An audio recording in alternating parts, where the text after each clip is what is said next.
Galera, continuando aqui, né? Vamos aí dando continuidade ao assunto aí. Na página 161, a gente parou aí, o domínio europeu, né?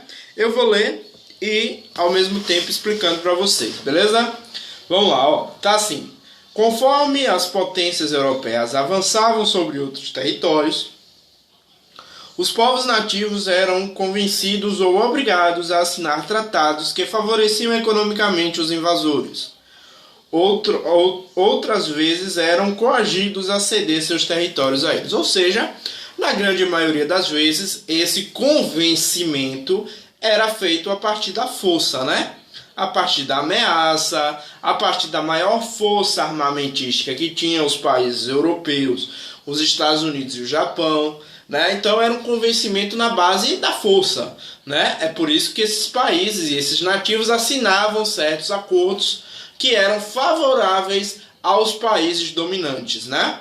Vamos lá, continuando. Na maioria das vezes, o processo de invasão e apropriação ocorria pelo uso da força militar, ou seja, os países europeus, Japão e Estados Unidos tinham maior força militar, armamentística, e isso fazia com que eles dominassem essas regiões: África, Ásia, Oceania, parte da América Central aqui, certo? Vamos lá, continuando.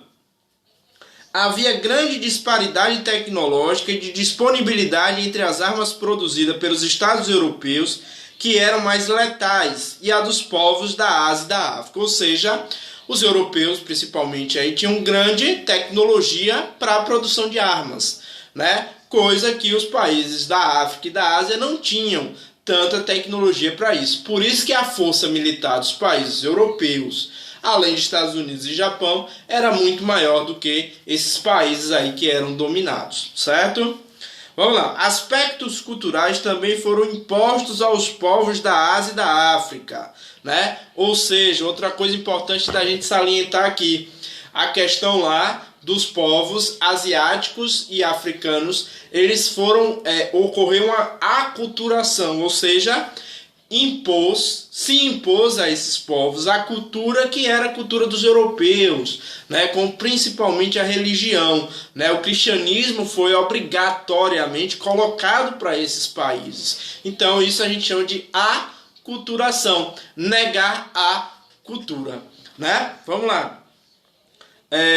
Missionários cristãos, tanto católicos quanto protestantes, estabeleceram-se nessas regiões para difundir valores ocidentais aos nativos, ao mesmo tempo que transmitiam informações sobre as riquezas das regiões que visitavam e detalhes dos conflitos entre diversos povos. Ou seja, esses missionários religiosos, tanto católicos como protestantes, eles eram utilizados, né? Eles levavam para essas regiões, para a África e para a Ásia, eles levavam o cristianismo, né? Que é uma imposição religiosa, e ao mesmo tempo serviam como informantes, né? Serviam como informantes de como estava aquela região, de como estava o conflito entre povos naquela região. Então eles passavam, além de levar a religião deles e as ideias e cultura europeia para essa galera, eles ainda informavam aos países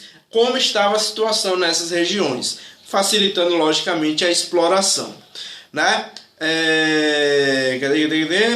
Por vezes os países imperialistas estabeleciam instituições filantrópicas em algumas regiões, como hospitais, creches e escolas. Ou seja, o que são instituições filantrópicas? São instituições públicas que recebem dinheiro particular também. Então muitas vezes os países europeus e os dominantes colocavam lá escolas, creches, hospitais, que davam aquele ar de bondade, né? Mas por trás disso tudo você tinha essa galera ia para lá também fazer uma espionagem, né? Ver como estava a região, dar informações da região, dar informações dos conflitos nessa região. Então era uma coisa para agradar, né? Mas na verdade era para poder observar, né?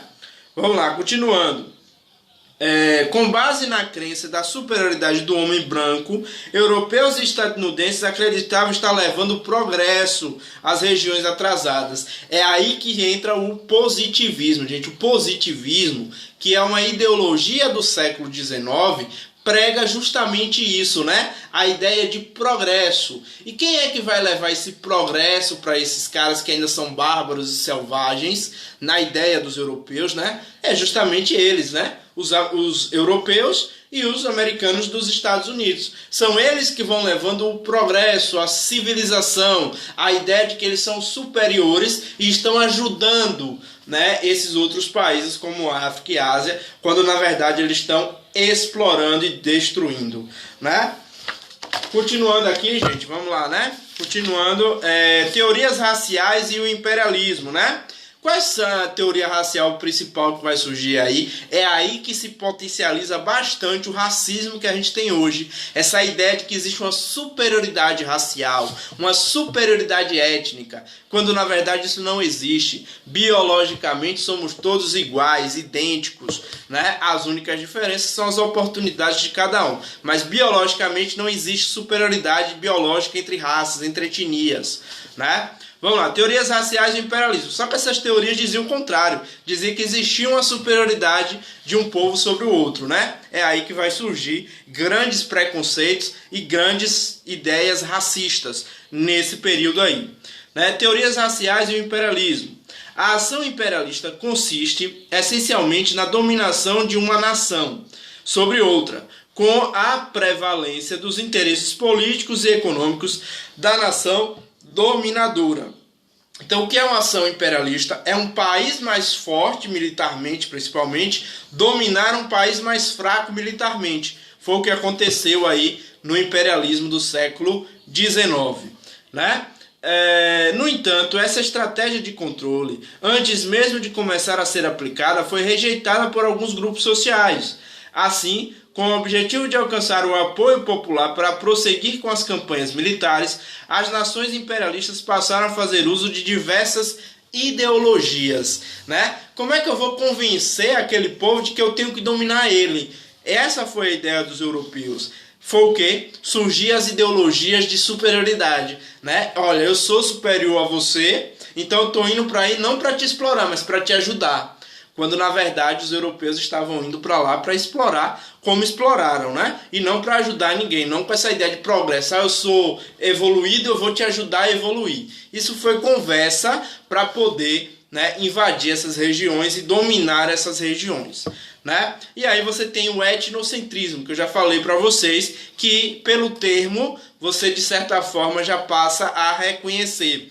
Etnocentrismo é uma etnia no centro, né? Ou seja, tem uma etnia dominadora, uma etnia que se diz superior às outras. E isso é uma pseudociência, ou seja, isso não existia de fato, isso é uma construção para poder convencer do domínio, certo? Vamos lá, olha. A principal ideologia imperialista foi o etnocentrismo, que consiste em considerar a superioridade da própria cultura sobre as outras culturas. Era os europeus dizendo lá para os africanos e para os asiáticos que eles estavam explorando, dizendo o seguinte: olha, eu sou superior a vocês, né? O positivismo me coloca como uma civilização superior, eu sou civilizado. Eu estou vindo para aqui para ajudar vocês, para tornar vocês também superiores, né? Essa é uma ideologia para poder dominar e explorar, certo?